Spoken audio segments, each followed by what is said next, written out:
년도 장학위원회 헌신 예배를 우리 청소년부 부장으로 수고하시는 김형수 안수 집사님 나오셔서 기도하심으로 시작하겠습니다.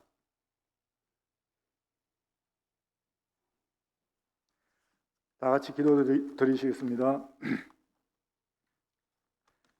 할렐루야. 천지를 창조하시고 영생을 선물로 주신 하나님께 찬송과 영광을 올려드립니다. 2022년 6월의 마지막 주 오후 예배를 장학위원회 헌신 예배로 하나님께 올려드리게 하심을 감사드립니다. 은혜가 풍성하신 하나님, 진리의 말씀 위에서 서로 사랑하고 서로를 위해 뜨겁게 기도하는 예동교회가 되기를 기도드립니다. 또한 미래 세대, 다음 세대를 위해 항상 기도하며 준비하고 노력하는 교회가 되기를 기도드립니다.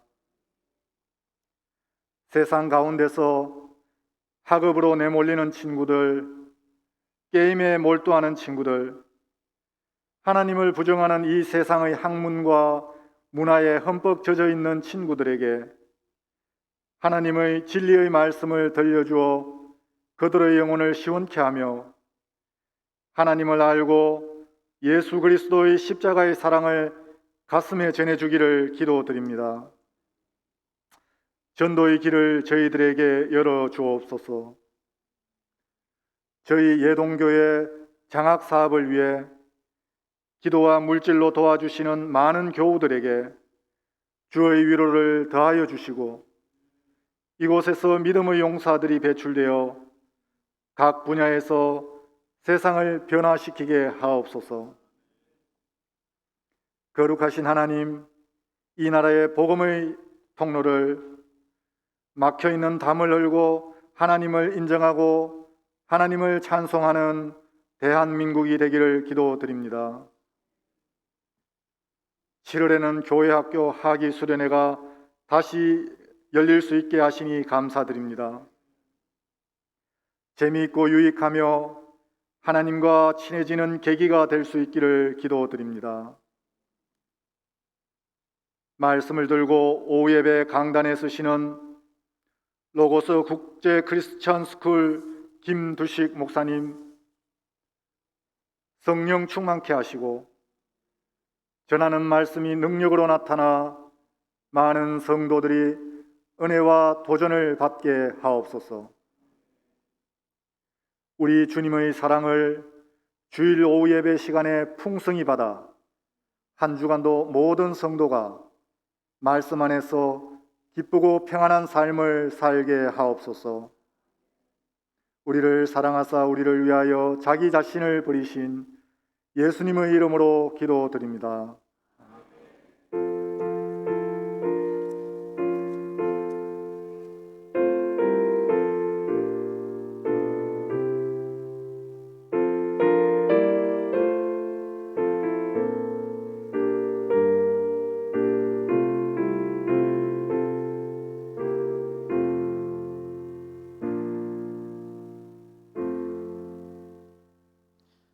성경 봉독을 청소년부 부장으로 수고하시는 김양수 권사님 나오셔서 봉독해 주시겠습니다.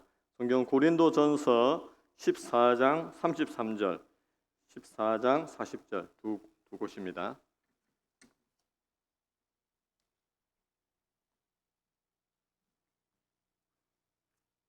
말씀 봉독하겠습니다. 고린도전서 14장 33절. 하나님은 무질서의 하나님이 아니시오 오직 화평의 하나님이시니라. 40절. 모든 것을 품위 있게 하고 질서 있게 하라. 아멘. 예, 장학위원들 다 나오셔서 특송하겠습니다.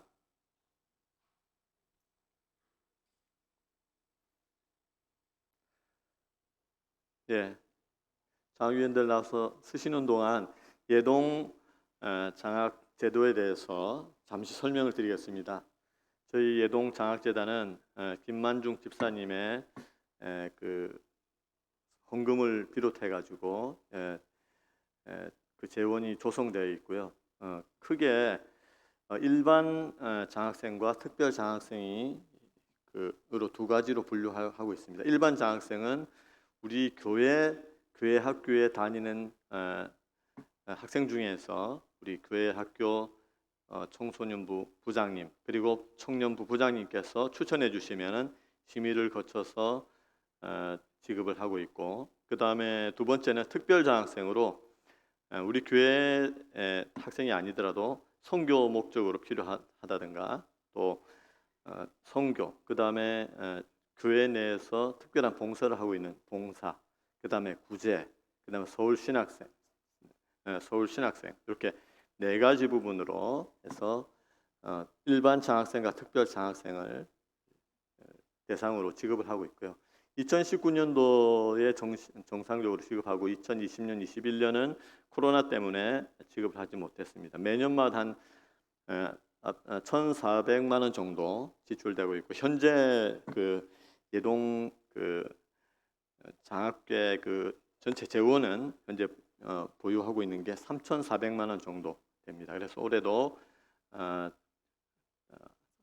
8월 달에 심의를 거쳐 가지고 장학생들을 선발하도록 하겠습니다.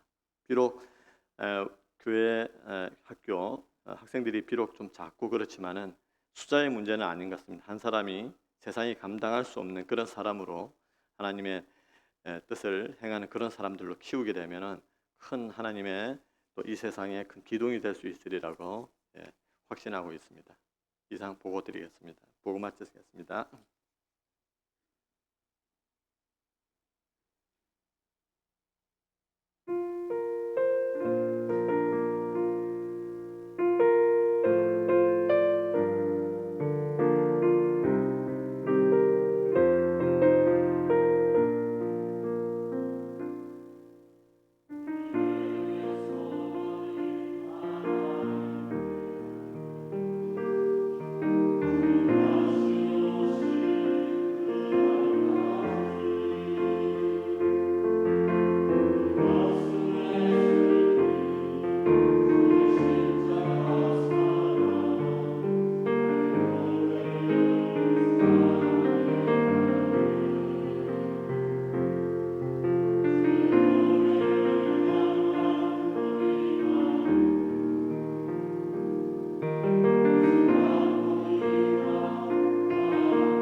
다음은 강사 목사님 나오셔서 성경 전체 핵심 교육 실서라는 말씀으로 말씀을 전해 주실 건데, 강사 목사님을 잠시 소개해 드리면은 현재 고신대학교 교님 교수로 재직 중이시고 말씀교회 담임 목사님이시고 부산 로고스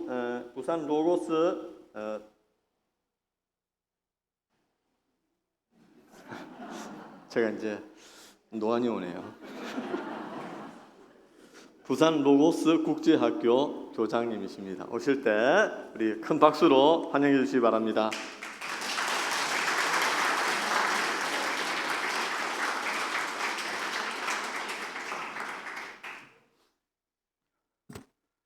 할렐루야.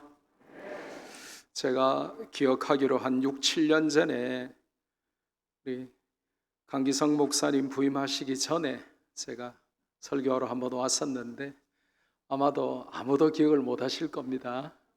근데 두 번째로 제가 오게 되어서 감사드리고요. 자, 지금 우리 앞에 놓인 문제가 큰 문제가 있습니다. 우리 교회 안에 계시는 우리 어르신들이 피눈물을 흘리며 정신 차리고 들으셔야 되고, 먹고 사는 문제보다 더 크고 더 중요한 문제가 우리 앞에 있어요. 제가 월드컵이 열리던 해 2002년도죠, 그죠? 그러니까 20년 전입니다. 제가 37살 나이로 부산역 맞은편 유명한 교회에 총회장 목사님 부임으로 제가 담임 목사로 37살짜리가 겁도 없이 부임을 했는데, 가보니까 그 역사와 전통을 자랑하는 큰 교회에 총회장 목사님이 계시는 그 교회에 교인들이 전부 다 할머니들만 앉아 있는 거예요. 제가 오늘 와보니까 여기도 만만치 않네요.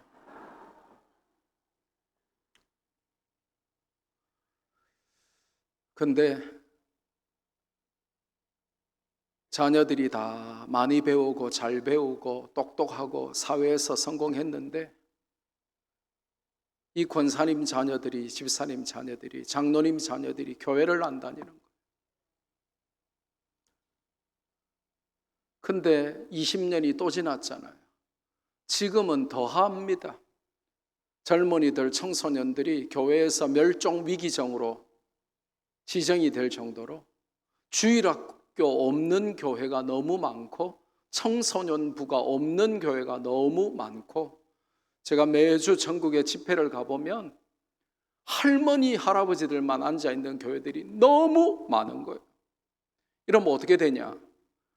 제가 30년 전에 결혼하고 미국 시카고로 유학을 갔는데, 교회에 한인교회가 예배당이 없으니까 미국 교회를 빌려서 예배드린단 말이에요. 근데 200년 된 미국 교회를 빌려서 예배드리는데 예배당이 엄청 크고 웅장해서 50년 전, 100년 전에만 해도 1000명이 모여서 예배드리던 그 미국 교회가 할머니 12명 앉아서 예배드린단 말이에요. 그런데 어느 날 우리가 예배드리고 있는데 아시아계 절간 중들이 여러 명 몰려와가지고 뒤에 딱 앉아있더니 예배 마치고 나니까 이 예배당 우리가 샀으니까 한 달 후부터는 여기가 교회가 아니라 태국 이민자를 위한 시카고 절간으로 바뀌니까 당신들 나가달라 이렇게 통보하러 온 거예요. 여러분 놀라셔야 되는데 안 놀라시면 제가 놀랍니다. 놀래주는 것은 실력이고 예의입니다. 경청해야 놀랄 수 있잖아요. 여러분 지금 이렇게 연세 드신 분들이 앉아 계신데 여러분은 은혜 받으시고 참 좋으시죠. 문제는 여러분 자식들, 여러분 손자, 손녀들 세대가 교회에 안 남아있다는 겁니다. 교회 문 닫아야 된다는 겁니다. 왜 이런 일이 발생했냐? 교회가 가르쳐야 할 것들을 못 가르쳐서 그래요. 세상은 어차피 변하게 되어 있어요. 변하지 않는 진리를 자식들에게 못 가르쳤단 말이에요. 먹고 사는데 함몰해가지고 우리가 워낙 일제시대를 거치고 6.25를 거치고 보릿고개를 거치면서 못 배우고 못 먹다 보니까 그게 한이 돼가지고 우리가 교회 다닌다고 하면서도 자식들에게 하나님 말씀, 하나님 중심이 아니라 돈 많이 벌어라, 공부 많이 해라, 성공해라, 출세해라 그것만 가르치다 보니까 자식들이 공부는 많이 했는데 세상에서 잘 먹고 잘 살기는 하는데 하나님을 모르고 예수님을 모르고 교회를 다 떠나버렸단 말이에요. 그래서 여러분들이 돌아가시면 미안하지만 예동교회 문 닫으면 어떡할 거예요? 제가 부임했는데 그 유명한 교회, 큰 교회에 부산역 맞은편에 유명한 교회 있죠? 제가 거기에 총회장 목사님 후임으로 20년 전에 37살 나이로 부임했다고요. 가보니까 전부 할머니만 앉아있어요. 제가 울면서 설교했습니다. 여러분 자녀들 그렇게 성공했다는데 보니까 뭐 의사도 있고 교수도 있고 뭐 다 잘났다는데 그 잘난 자식들 지금 어디에 있냐고. 여러분 손자들이 그렇게 잘나고 똑똑하고 공부도 잘하고 그렇다는데 그 똑똑한 손자 손녀 지금 다 어디 갔냐고. 왜 할머니 할아버지만 교회에 앉아 있냐고. 제가 눈물을 흘리며 울면서 설교했습니다. 그리고 전도했습니다. 기적이 일어났습니다. 청년들이 몰려오기 시작했습니다. 청소년들이 몰려오기 시작했습니다. 7년이 지나니까 할머니 할아버지들보다 더 많은 몇백 명의 청년이 몰려와서 그 오래된 교회 다 부수고 부산을 대표하는 7층짜리 교회를 새로 지었습니다. 저는 예동교회도 그렇게 그 이상으로 될 줄로 믿습니다. 여러분이 피눈물 흘리면 됩니다. 그리고 방금 정학위원회에 오셨는데 돈 줄 청소년이 청년이 있어야 줄 거 아닙니까? 그러니까 장학위원회도 전도부터 해야 돼요. 다음 세대 살리기부터 해야 돼요. 살릴 청소년과 청년이 있어야 그 돈을 줄 거 아니에요. 생각하니까 똑같은 일이 벌어지는 거예요. 그 오래된 교회에 쌓아놓은 돈만 몇 억이 있는 거예요. 근데 못 줬다네요. 왜 못 줬냐 이러니까 줄 아이가 없다는 겁니다. 돈을 쌓아놓고 있는데 그 장학금을 줄 청년 학생들이 아무도 없고 할머니 할아버지만 앉아 있는 겁니다. 할머니 할아버지가 나쁘다는 말 아닙니다. 연세 드시면 섭섭병이 드니까 또 삐치지 마세요. 제가 간 다음에 지는 안 늘러보자 이러면서 막 삐치지 마세요. 할머니 할아버지가 나쁘다는 말이 아니라 저는 지금 feeling을 말하는 게 아니라 팩트를 말하고 있다는 거예요. 교회, 한국 교회 대부분 가보면 전부 할머니 할아버지만 앉아 있다고요. 그럼 그 자식들 다 어디 갔냐고요? 그 손자 손녀 다 어디 갔냐고요? 왜 교회에 할머니 할아버지만 있냐고요? 그 이유가 뭐냐? 잘못 가르쳐서 그래요. 안 가르쳐서 그래요. 잠언 22장 6절에 뭐라고 말씀하세요? 마땅히 행할 길을 너희 자녀에게 가르치라. 그리하면 그가 늙어도 그것을 떠나지 아니하리라. 마땅히 행할 길, 이게 뭐냐? 성경 전체에 있는 하나님의 말씀, 요즘식으로 말하면 이 성경적 세계관, 크리스천 월드뷰, 기독교 세계관을 가르쳐라는 거예요. 그래야 돈을 어떻게 써야 될 줄 알고, 그래야 세상에서 어떻게 살아가야 될 줄 아는데 성경을 안 가르친단 말이에요. 물질 만능주의, 세상에서 성공 출세하고 그것만 불신자하고 똑같이 가르치니까 부모 세대는, 할머니 할아버지 세대는 하나님을 사랑하고 교회에 남아있는데 하나님의 말씀으로 기독교 세계관으로 교육받지 못한 자녀들은 다 교회를 떠나버리는 거예요. 대학 가면 교회 안 나가고, 군대 가면 교회 안 나가고, 취직하면 교회 안 나가고, 시집 장가가면 불신 결혼하면서 교회 안 나가고, 그러면서 믿음을 떠나버려요. 그래서 제가 전도해 보니까 너무 충격받은 거예요. 목사 자식인데 교회를 안 나가요. 장로 권사 자식이고 몇 대째 믿는 집안의 자식인데 교회를 안 나가요. 부모가 장로인데 권사인데 자식들이 교회를 안 나가요.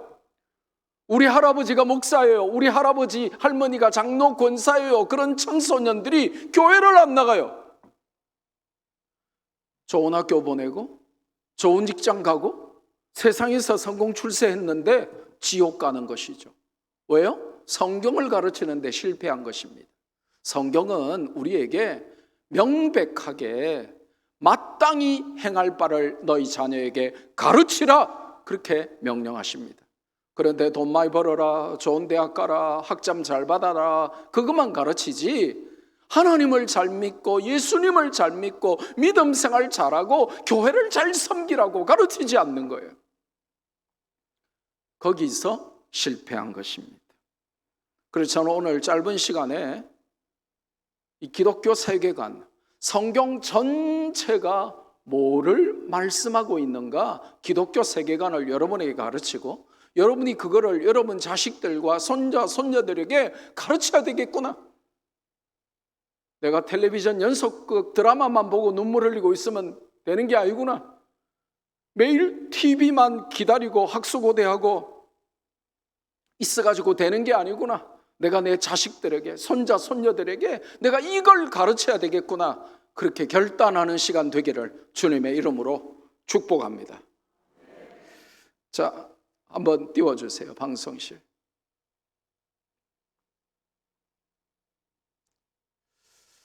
자, 오늘 우리가 읽은 본문은 고린도전서 14장 33절 상반절 40절입니다.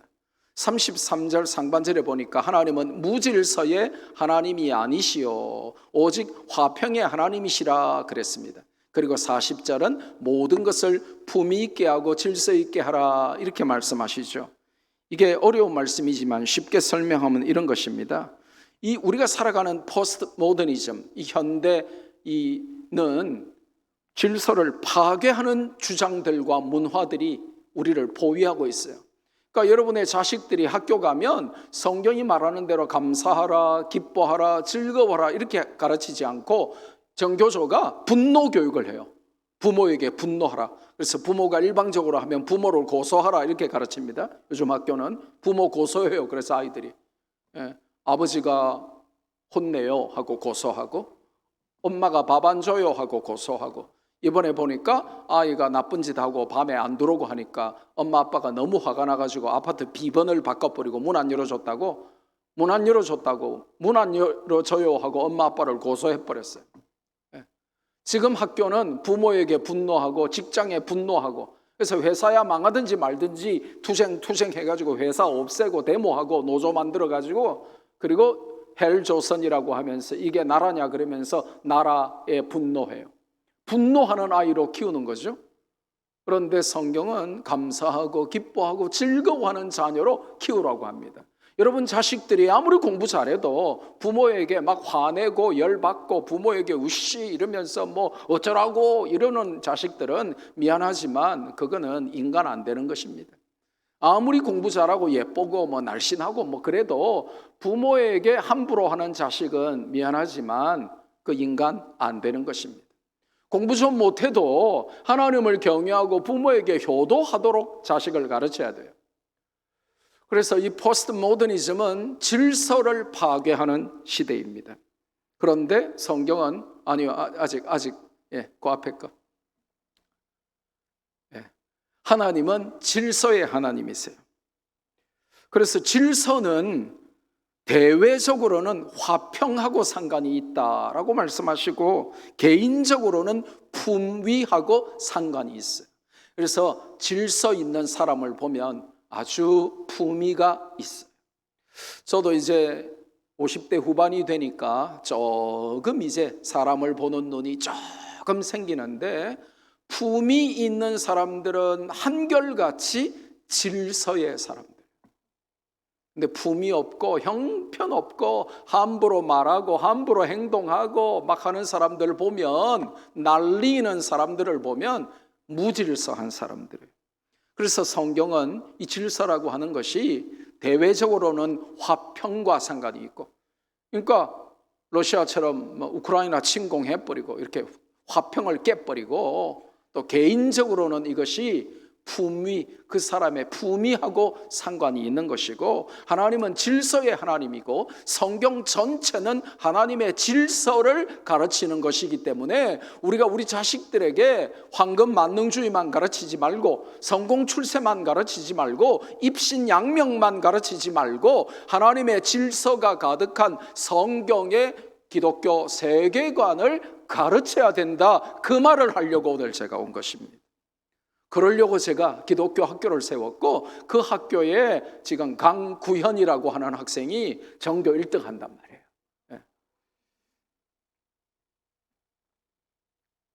무질서는 마귀의 전공이고 마귀의 작품이며 성도의 적입니다. 자, 이제 그 다음 넘겨주세요.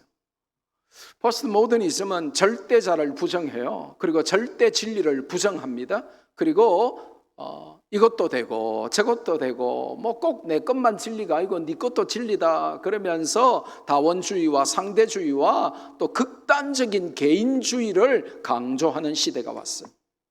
그래서 부모가 목사든지 장로든지 권사든지 자식은 절에 가도 그냥 뭐 놔두고 예수님을 믿든지 말든지 그냥 교회 다니든지 말든지 놔둬버리고 지옥 가도록 방치하는 시대가 오고 말았어요. 그래서 권위와 질서를 부정하죠. 가정 질서 뭐 아버지가 뭘 어른이고 나도 사람이다 그러면서 자식들이 부모에게 대드는 시대가 왔단 말이에요. 집안의 할아버지 할머니보다 개가 더 소중하죠. 집안의 어른보다 개, 고양이가 더 소중한 시대가 와버렸어요. 직장 망하든지 말든지 내 월급만 많이 내놓으라 이겁니다. 아주 나쁘죠. 국가 망하든지 말든지.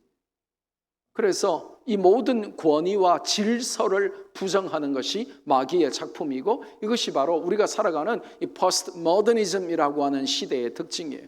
그런데 하나님은 질서의 하나님이시고 질서는 성경 전체가 가르치는 성경의 핵심이고 우리의 자녀들에게 이 성경의 질서를 가르쳐야 한다 하고 오늘 제가 여러분에게 말씀을 전하러 온 것입니다.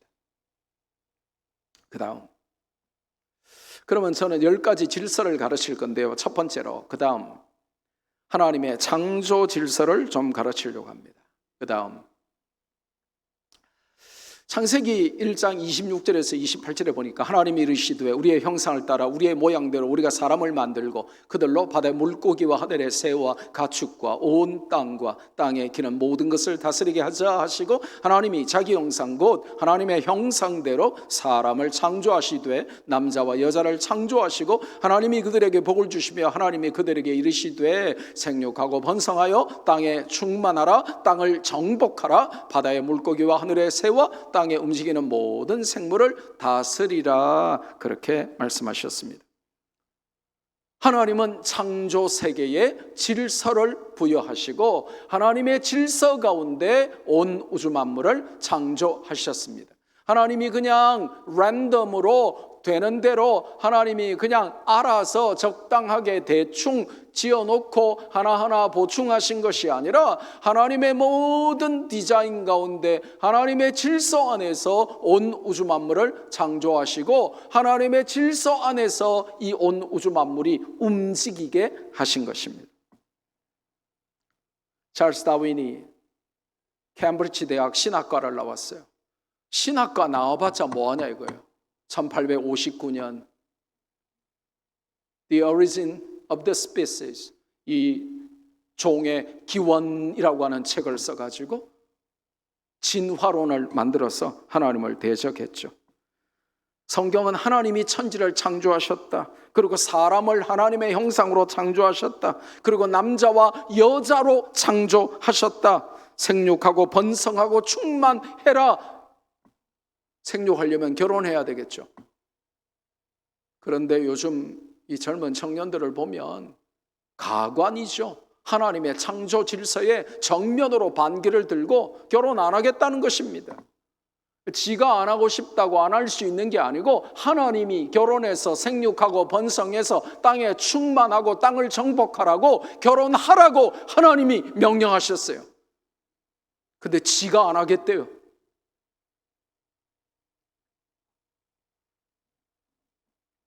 하나님이 남자와 여자로 창조하셨습니다. 그런데 남자와 남자가 여자와 여자가 결혼한대요.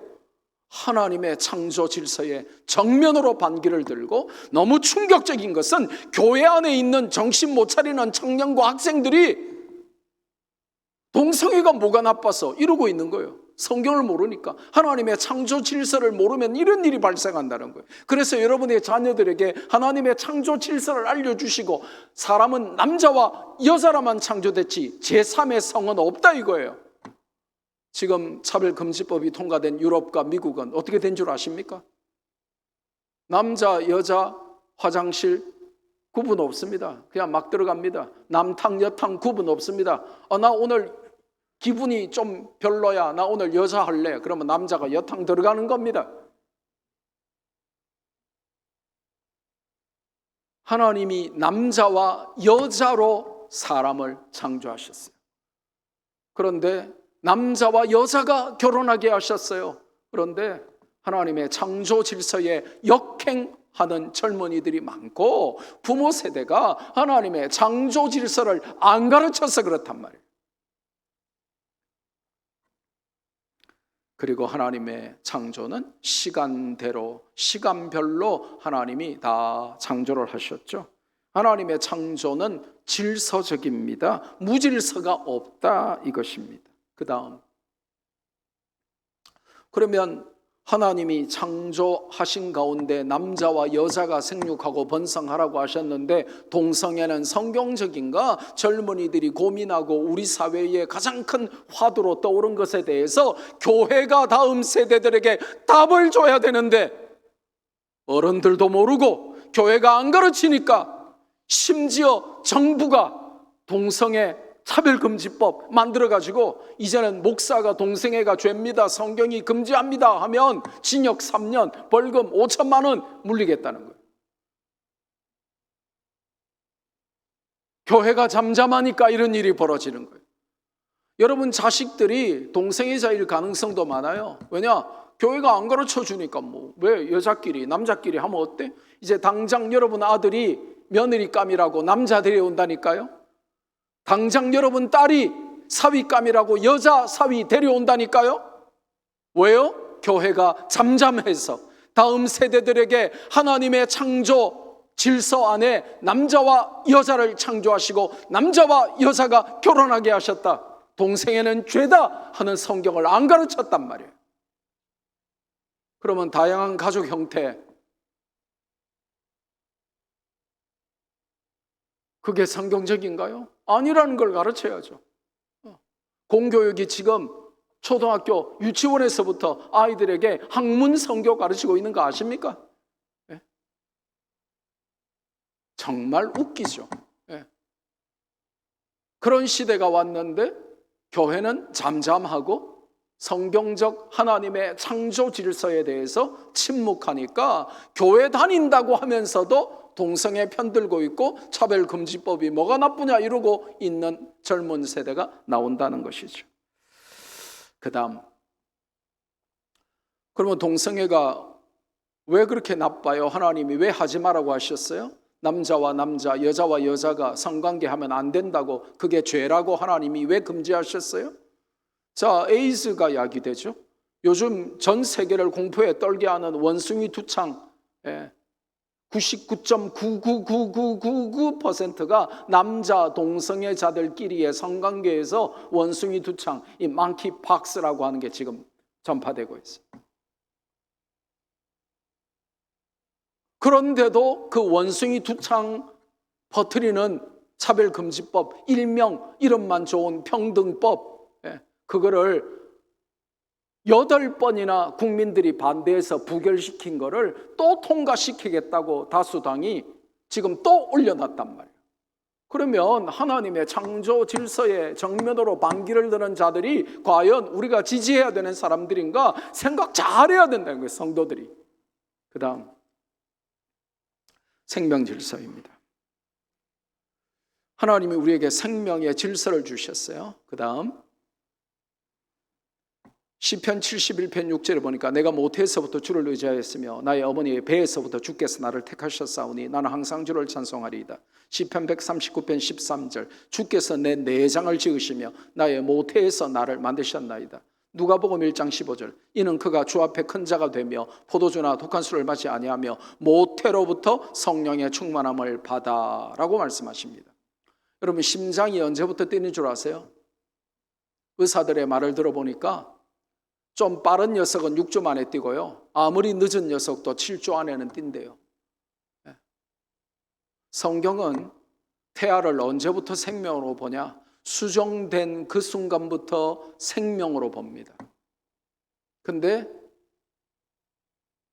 그 생명을 마음대로 죽이는 그런 것을 하고 있단 말이에요. 왜냐? 하나님은 생명을 주실 때에 이유가 있어서 주시고 하나님이 만들어 놓으신 생명의 질서가 있어요. 하나님이 주셨기 때문에 하나님이 거두어 가시기 전까지 사람이 사람을 죽이고 사람이 자식을 낙태하고 이렇게 하면 안 된단 말이에요. 그걸 모르니까 우리 형님 세대들, 누님 세대들만 해도, 아니면 또 세상에 성경을 모르는 불신자들은 걸핏하면 낙태했단 말이에요. 다 낙태하고 그냥 생명을 죽여버려요. 근데 성경은 그렇게 하지 말라고 하시면서 수정되는 그 순간부터 생명이기 때문에 생명을 죽이면 안 된대요. 그 다음, 여러분 이 그림 보이십니까? 저기 보면 If you kill a preborn sea turtle, 100,000 fine, 1 year in prison. 이게 뭐냐면 아직 태어나지 않은 그 바다 거북이 알 저거를 깨버리면 10만 불 벌금이에요. 1억 3천만 원 벌금. 저 알 하나 깨면 1억 3천만 원 벌금이에요.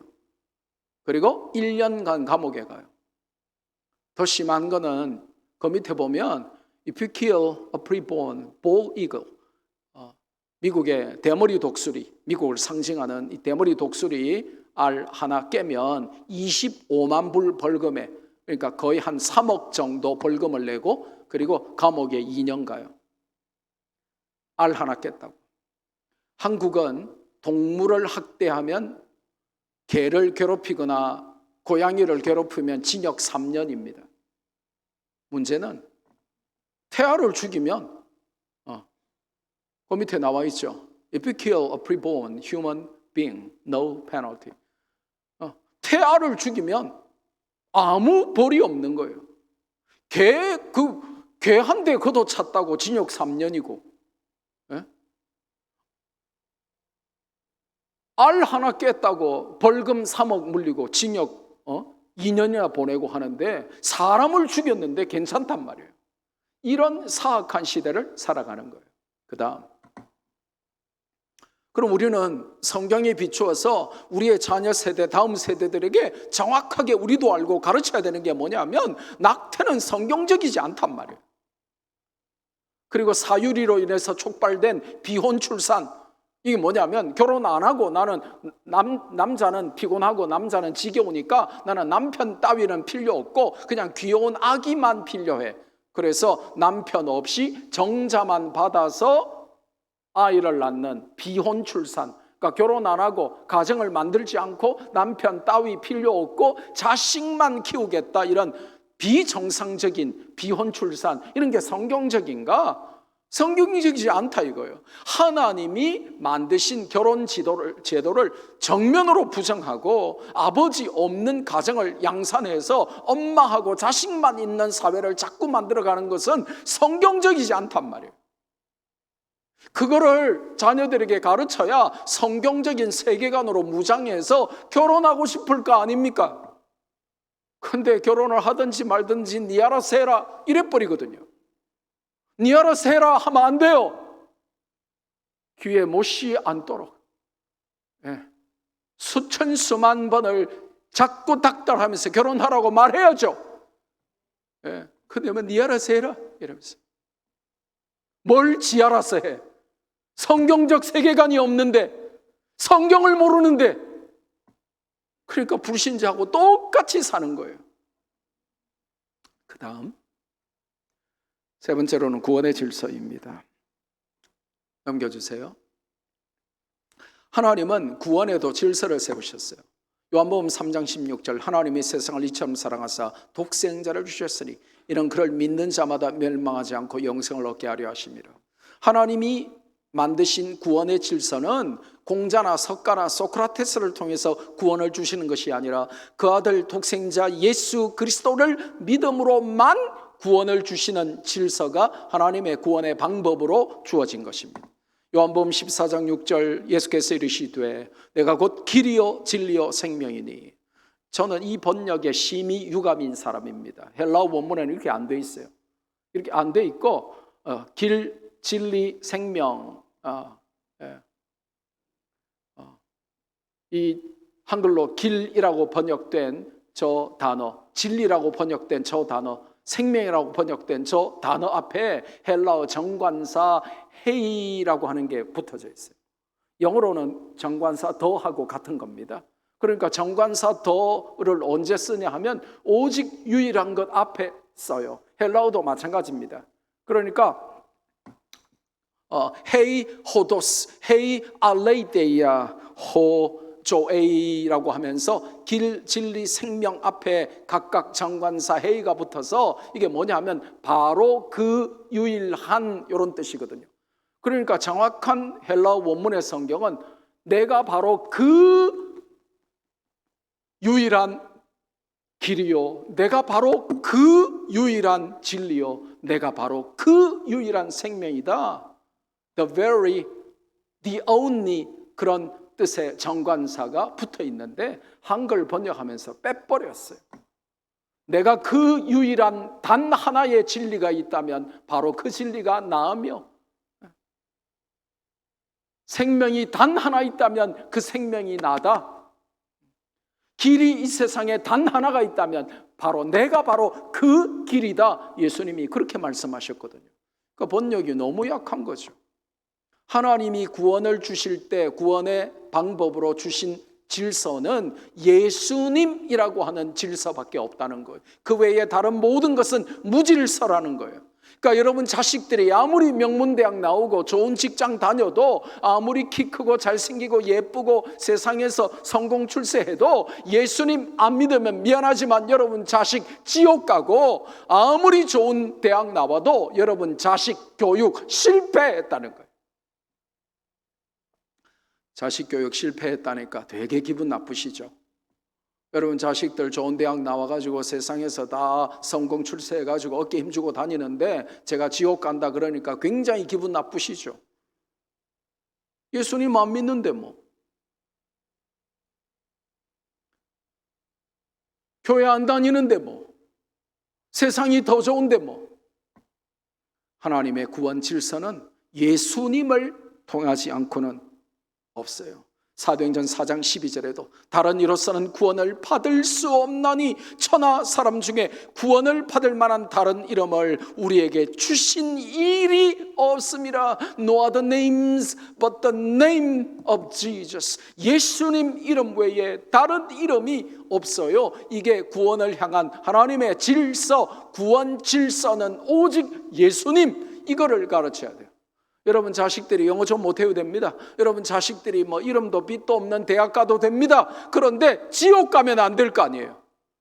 그런데 자식들 성적에는 관심이 많은데, 어느 대학 나왔냐는 관심 많은데, 어느 유명한 직장 다니느냐 이런 거는 신경을 쓰는데, 사위감, 며느리감이 어느 집안에 어느 명문대 나온 사람인가 이런 거는 관심 가지는데, 예수님을 잘 믿고 교회를 잘 섬기는 믿음의 사람인지 아닌지에 대해서는 관심이 없단 말이에요. 그러니까 교회가 할머니 할아버지만 남아있단 말이죠. 다음 세대에게 성경적 가치관을 안 가르치는 거예요. 구원 질서는 오직 예수님밖에 없습니다. 그 다음 신앙 질서입니다. 넘겨주세요. 신앙에도 성경에 보면 하나님의 질서가 가득합니다. 우리가 무질서하게 믿으면 안 된다는 것이죠.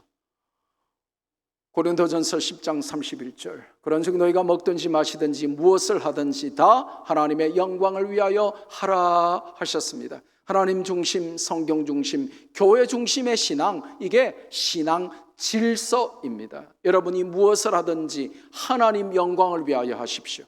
그리고 성경을 붙들고 믿음 생활하십시오.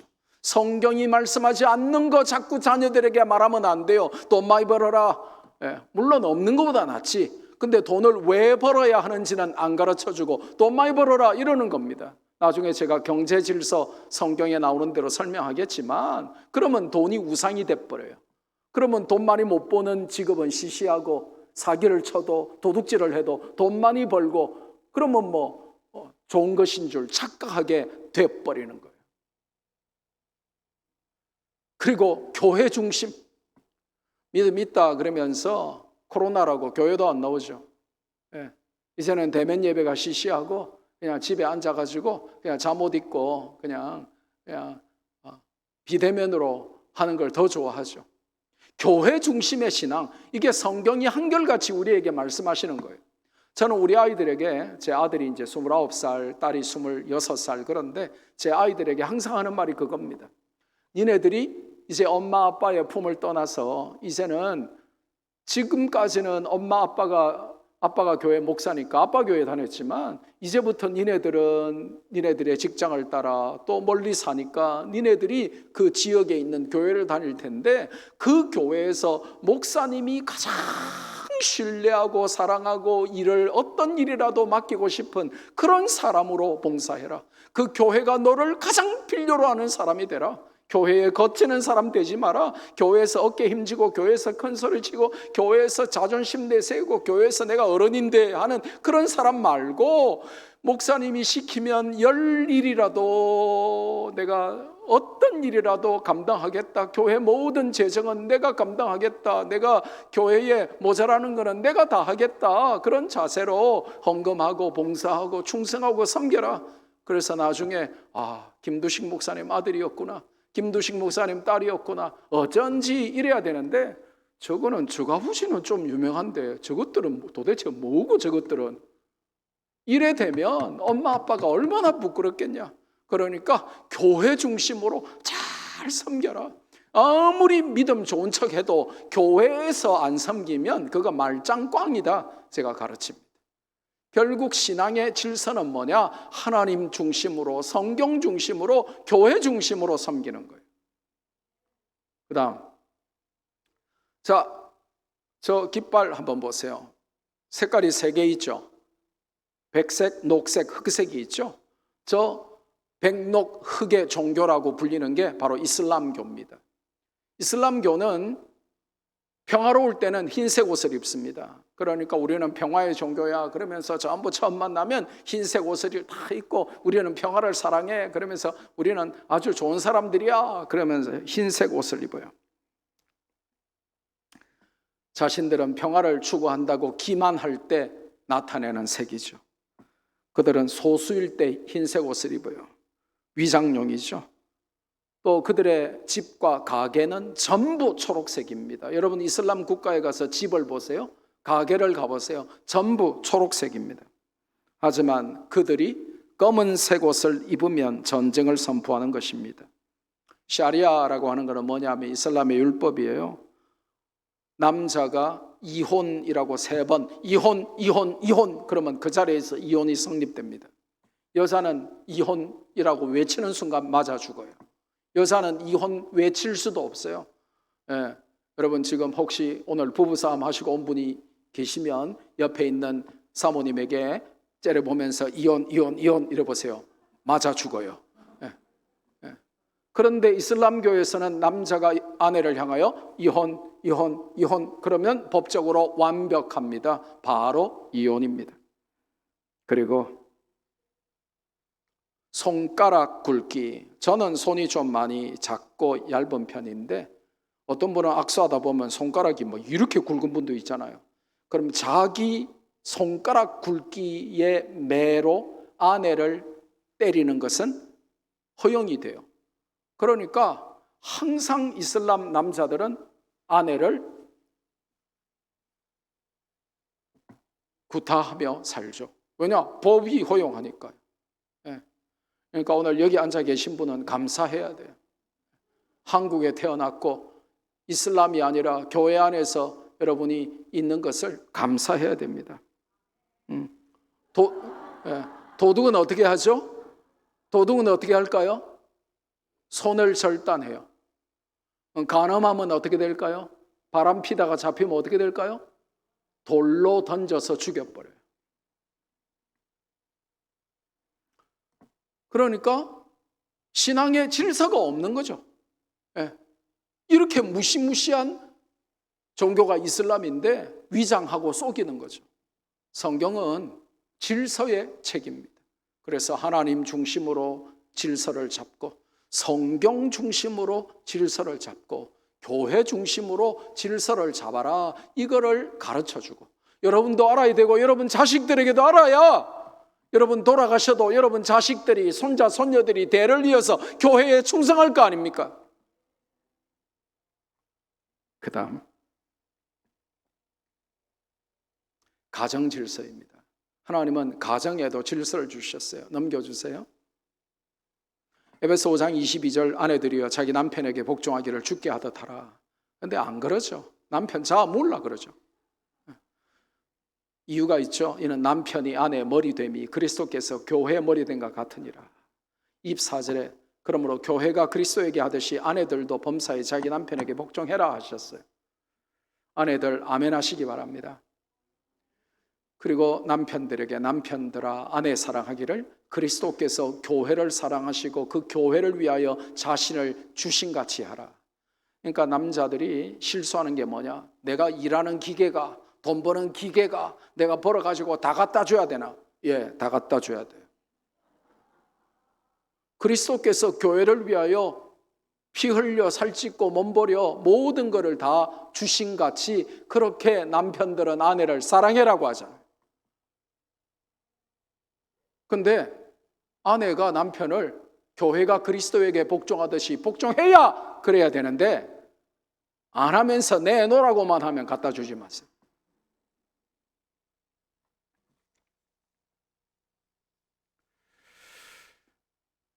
그 다음 자녀들아 주 안에서 너희 부모에게 순종하라. 이것이 옳으니라.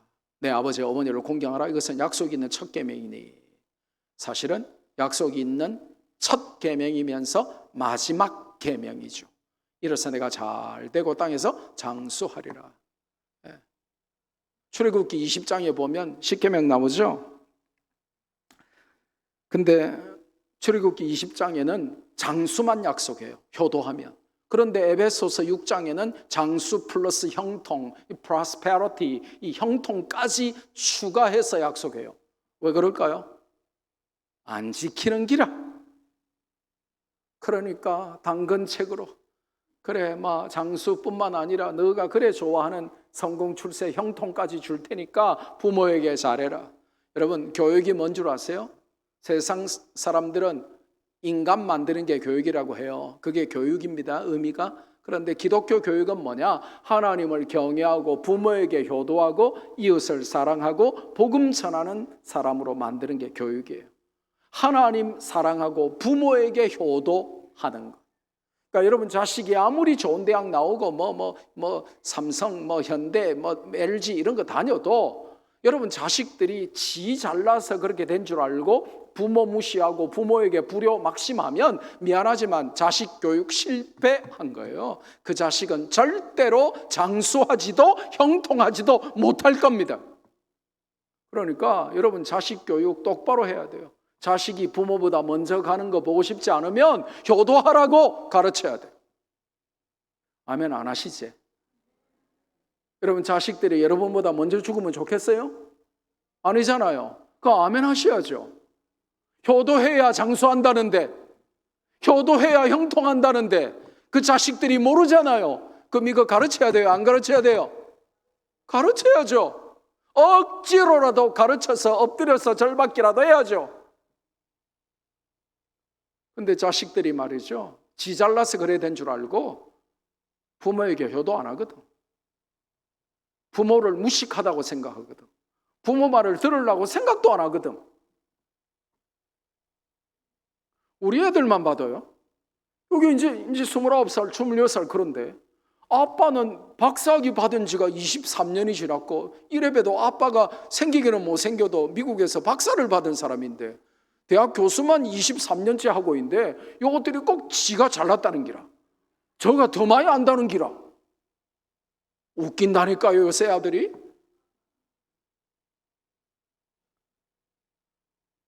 자녀가 부모에게 효도해야 장수도 하고 형통하기까지 복을 받는다고 하나님이 말씀하셨어요. 근데다가 자녀들에게 이제 말씀하신 다음에 이제 부모에게 말씀하세요. 4절에 아비들아, 이 말은 엄마도 포함되어 너희 자녀를 노엽게 하지 말고 오직 주의 교훈과 훈계로 양육하라. 최고의 교양 과목은 주의 교양이에요. 자녀를 노엽게 하지 말고 막 화내고 짜증내고 막 그렇게 하지 말고 주의 교양, 주의 훈계를 그렇게 가르치면 안 되거든. 그러니까 자녀들에게 하나님의 말씀으로 잘 가르쳐서 이 자녀들이 하나님을 경외하고 부모에게 효도하고 사람을 따뜻하게 사랑하는 자식으로 만들어야 이게 하나님이 세우신 가정의 질서다라고 하는 것입니다. 그 다음, 그래서 가정이라고 하는 것은 Father and Mother, I love you. 아빠와 그리고 엄마, 그 부모를 향하여 자식들이 I love you 하는 것을 머리 끝자만 딴 게 F-A-M-I-L-Y, family, 가정이라고 하는 말일 거예요. 그렇게 하나님이 세우신 가정의 질서가 있는데 어떤 집은 질서가 없는 거예요. 무질서한 거예요. 가정 예배를 한번 드리기를 하나, 가족들이 모여가지고 한번 어떤 어려운 일을 놓고 가족 구성원들이 간절하게 기도를 한번 하나, 대소사를 놓고 간절하게 기도를 하나, 집안에 질서가 없는 거예요. 다 지 하고 싶은 대로 말하고, 지 하고 싶은 대로 행동하고, 지 하고 싶은 대로 생각하고, 그러니까 가정에 질서가 없는 거예요. 부모도 없고 자식도 없고 할아버지도 없고 할머니도 없고 지 마음대로 굴러가는 거예요. 그렇게 자식들을 교육하면 안 된다는 거예요. 그 다음, 그래서 우리의 가정은 성경적인가, 우리 가정에는 질서가 있는가 고민하라는 것입니다. 지금 파괴된 가정과 해체된 가정이 많은 포스트 모더니즘 사회에서 가정을 바로 세우고 하나님의 성경의 질서를 가르치는 것만으로도 변증이 되고 전도가 되는 시대가 왔어요. 여러분의 가정이 정말 따스하고 행복하고 말씀대로 질서 있게 가정에 질서가 있는 모습만 보여도 이웃의 파괴된 무질서 가운데 있는 가정들이 여러분 가정을 보고 나도 교회 나가야 되겠다, 나도 예수님 믿어야 되겠다, 그렇게 된단 말이에요. 그 다음, 교회 질서입니다. 다음, 교회는 골로새 1장 18절에 보니까 몸인 교회의 머리시라. 예수님이 교회의 머리시라. 그가 근본이시오. 죽은 자들 가운데서 먼저 나신 이는 그는 친히 마무리의 으뜸이 되려 하시며. 데살로니가전서 5장 12절 형제들아 우리가 너희에게 권하니 너희 가운데 수고하고 주 안에서 너희들 다스리며 권하는 자들 너희가 알고 그들의 역사로 말미암아 사랑 안에서 가장 귀히 여기며 너희끼리 화목하라. 굉장히 중요한 거 교회 질서를 성경에 알려줘요. 교회의 머리가 예수님인 걸 알아라는 거예요. 교회 머리는 가장 오래된 장로님도 아니고 교회의 개척 멤버도 아니고 교회의 담임 목사님도 아니고 당회원들도 아니고 교회의 머리는 그리스도신 것을 알아야 그래야 질서가 잡혀요. 사람이 자기를 내세우고 내가 이 교회에서 제일 오래됐는데 내가 이 교회에서 제일 어른인데 그러면 그 교회는 무질서와 혼란 가운데 빠져버려요. 그리스도가 머리라는, 교회 주인은 사람이 아니라 머리는 그리스도시라는 거예요. 그리고 교회가 질서가 잡히려면 말씀을 전하는 주님의 종을 귀하게 여기고 성도끼리 화목해야 된다는 거예요. 가정도 화목하려면 부모에게 자녀들이 순종하고 형제 자매끼리 화목해야 돼요. 근데 콩가루 집안은 어떻게 해요? 부모도 없고 막 부모한테 대들고 막 욕하고 막 걸핏하면 형제끼리 싸우고 막 가출하고 막 그러죠. 네. 콩가루 집안 보면요, 부모님 돌아가실 때 되면 형제 자매끼리 다 원수 돼가지고 서로 유산 많이 차지하려고 난리가 나고 그래요. 질서가 없어서 그렇거든요. 교회 안에도 그리스도를 머리로 하여 사람이 머리가 아니라 그리스도께서 예수님이 교회의 머리가 되어서 교회 어른은 주인은 사람이 아니라 예수님이시고 말씀을 증거하며 성도를 위하여 기도하고 섬기는 하나님의 종을 귀하게 여기고 성도끼리 화목하라는 거예요. 저는 여러분 교회를 전혀 모르기 때문에 저는 전혀 모릅니다만은 여러분 교회는 목사님 귀히 여기고 성도끼리 화목하여 질서 있는 교회 되기를 주님의 이름으로 축복합니다. 그게 여러분이 배워야 하고 여러분 자녀 세대들에게 자자손손 가르쳐야 하는 교회의 질서라는 거예요. 그 다음, 우리 교회는 성경적 질서가 있는가 늘 고민해야 돼요. 아니면 무질서하게 변해버려요. 다음, 그 다음에 국가 질서입니다. 그 다음, 대한민국 헌법 20조는 모든 국민은 종교의 자유를 가지고 국교는 인정되지 않지만 종교와 정치는 분리된다라고 가르치고, 대법원 판례를 보니까 종교의 선정과 전도와 개종을 권고하는 자유까지 다 포함한다라고 되어 있습니다. 다음, 그리고 웨스트민스터 신앙 고백서 23조 3항에 보면 국가가 예배를 좌지우지하거나 국가가 교회에 간섭하면 절대 안 된다라고 정확하게 나와 있어요. 다음, 그러면 국가가 예배를 금지할 수 있는가? 코로나 시국에 굉장히 화제가 됐던 거죠. 국가가 강제로 대면 예배 금지하고 국가가 뭐 안 돼 하고 교회 문 닫고 어겼다고 목사를 고소하고 막 난리가 났죠.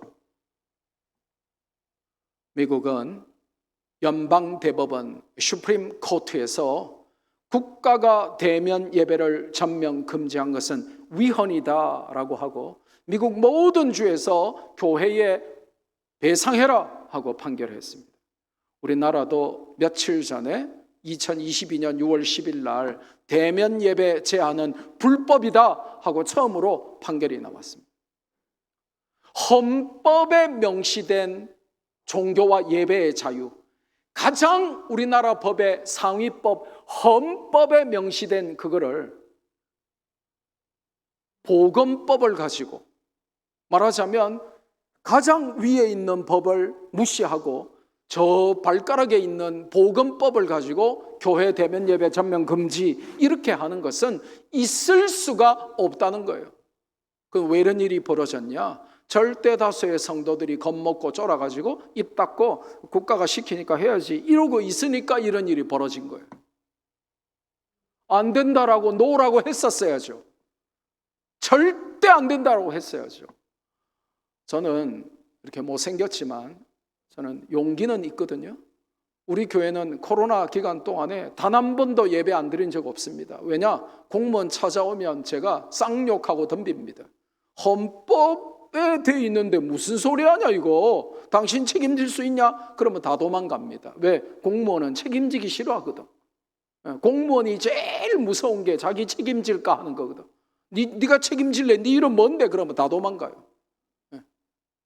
헌법에서 자유롭게 하라고 했는데 네가 뭔데 하위법을 가지고 와서 교회 문 닫아라 말아라, 찬양대원 마스크를 쓰라 말아라, 찬양대 노래를 하지 말아라 예배 숫자를 몇 명만 앉으라, 무슨 이런 짓을 하고 있냐라고 외치니까 다 도망가더라고. 우리는 단 한 번도 예배 안 드린 적이 없어요. 제안해도 우리는 꽉꽉 채워서 예배 드렸어요. 왜냐?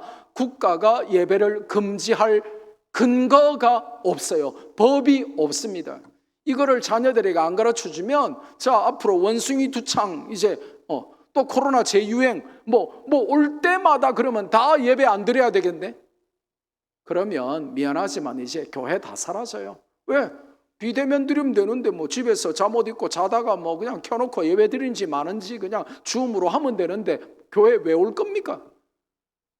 그래서 대면 예배 전면 금지할 수 없다. 국가가 그는 위헌이다 이겁니다. 그 다음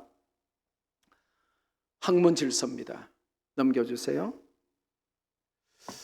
성경 중심으로 교육해야 된다 하는 것과 하나님이 지혜를 주시는 분이다 하는 것과 그리고 하나님을 잘 섬기는 것이 지식 중에 1번이고 기초다 하는 것입니다. 넘겨주세요. 모죽이라고 하는 대나무 아시죠?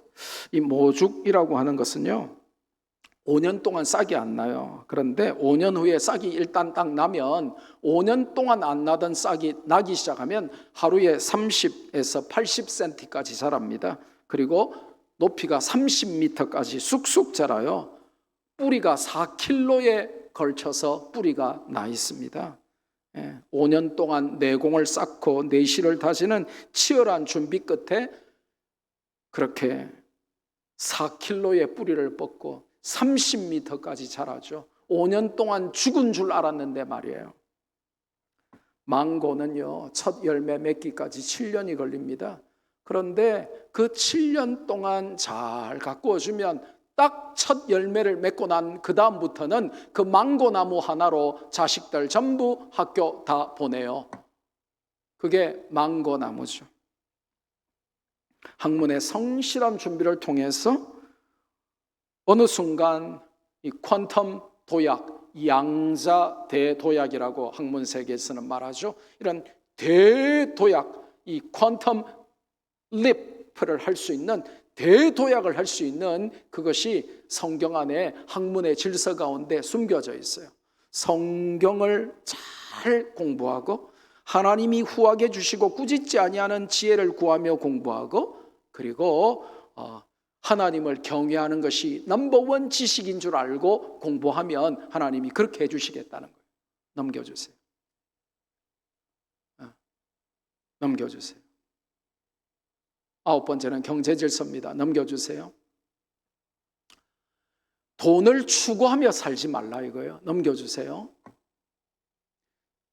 사디오 마네라고 하는 손흥민급 축구 선수가 있습니다. 세계 월드 클래스 중에 이제 들어가는 아주 유명한 선수입니다. 1년 연봉이 200억입니다. 손흥민하고 거의 비슷하게 받아요. 1년에 200억 벌죠. 아무도 안 놀라시네.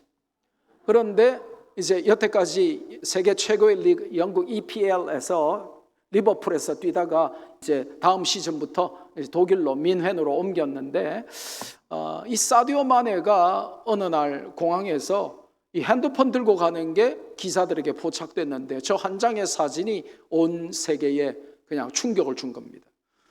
1년에 200억 벌고 현재 몸값만 1000억이 훨씬 넘는 사디오 마네가 들고 있는 핸드폰이 저 핸드폰 자세히 보시면 여기 보면 유리가 다 깨졌죠. 하얗게 금 간 거 보이십니까?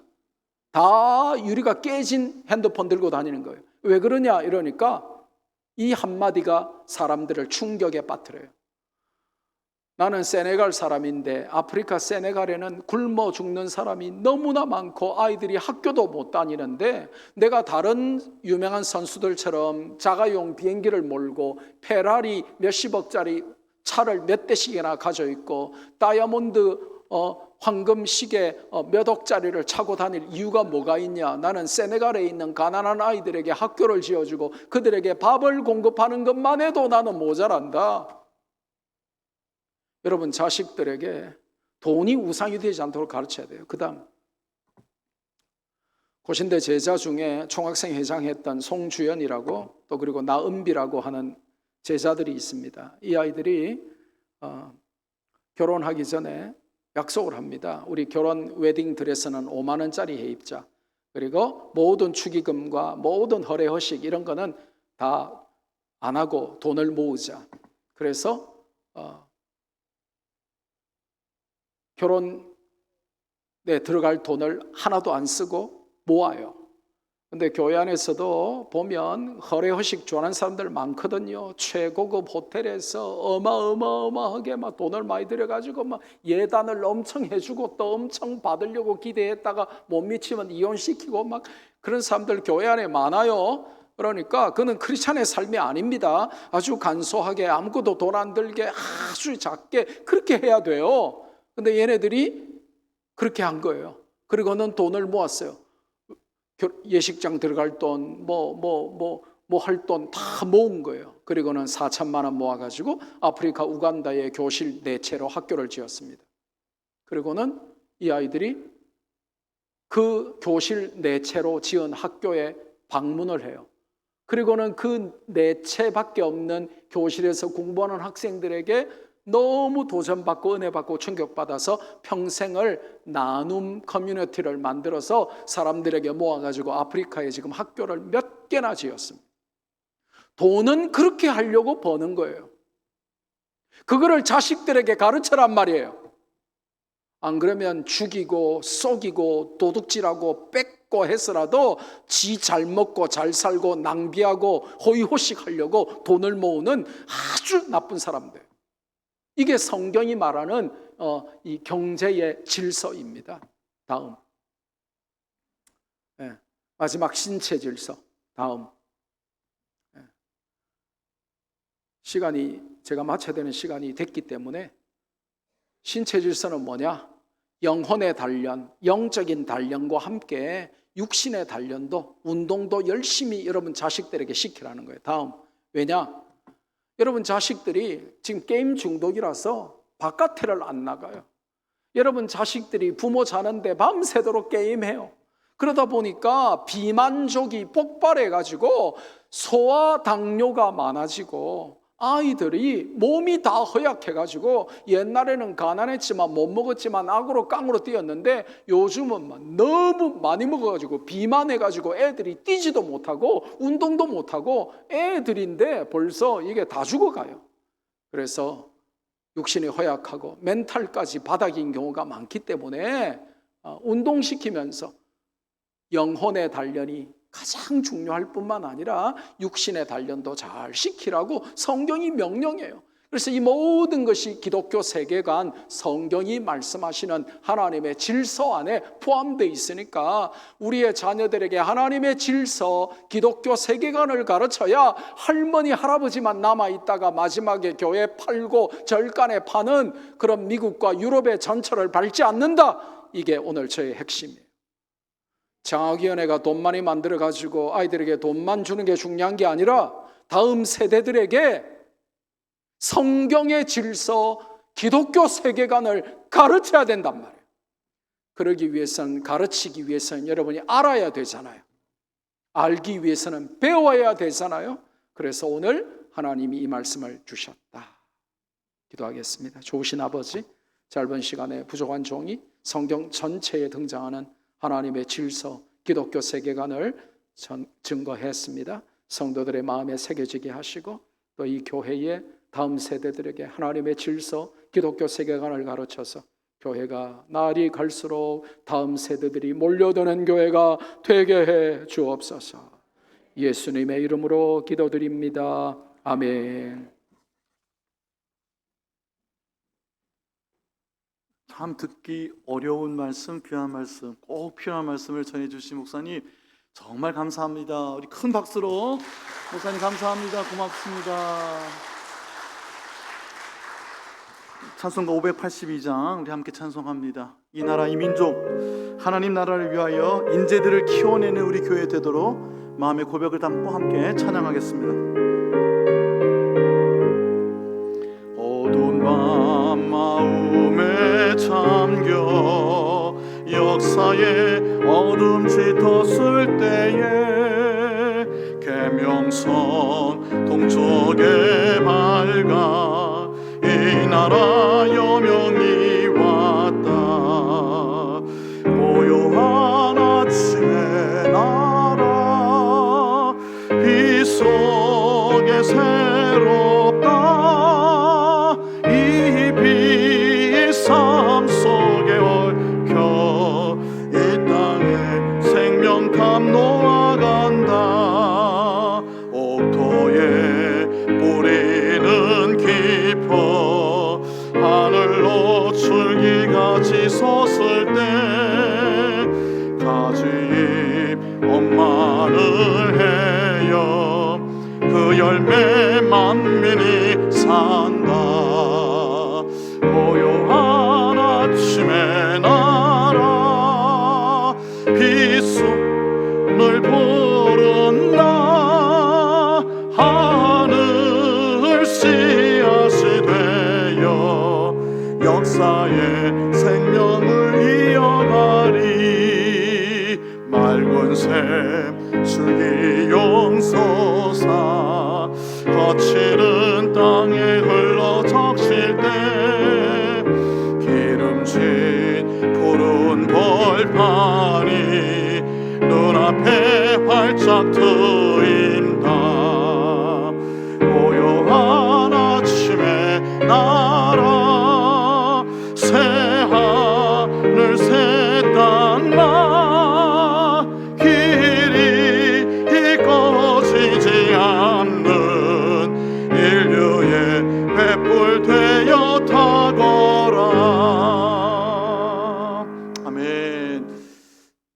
장학위원회 위원들 잠깐 자리에서 한번 일어나십시다. 앞에 나와서 특성해 주셨던 분들 자리에서 한번 일어나 주시고요. 아까 우리 장로님 말씀해 주신 대로 이번 하반기에 코로나 2년간 지급하지 못했던 우리 장학금 한 3천만 원 정도 우리가 비축이 되어 있는데요. 귀한 곳에, 꼭 필요한 곳에 하나님 나라와 민족과 나라를 위한 하나님의 일꾼으로 길러내고 말씀 주신 대로 하나님의 질서를 가르치는 우리 교회 장학위원회가 그 중심을 이룰 수 있도록 우리 하나님의 일을 맡으신 분들 위해서 힘내세요. 우리가 응원하겠습니다. 큰 박수로 한번 격려하겠습니다. 김두시 목사님 축도해 주시고 장학위원회 헌신 예배 마치도록 하겠습니다. 우리 다 함께 겸손하게 머리 숙여서 하나님께서 주시는 복을 받읍시다.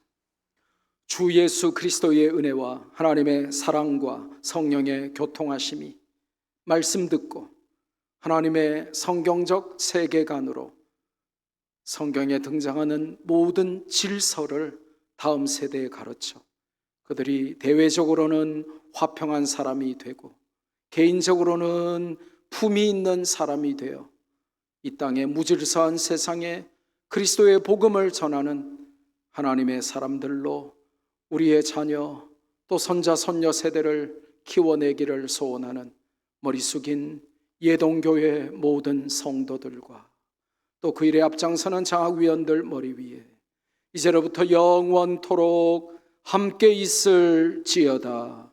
아멘.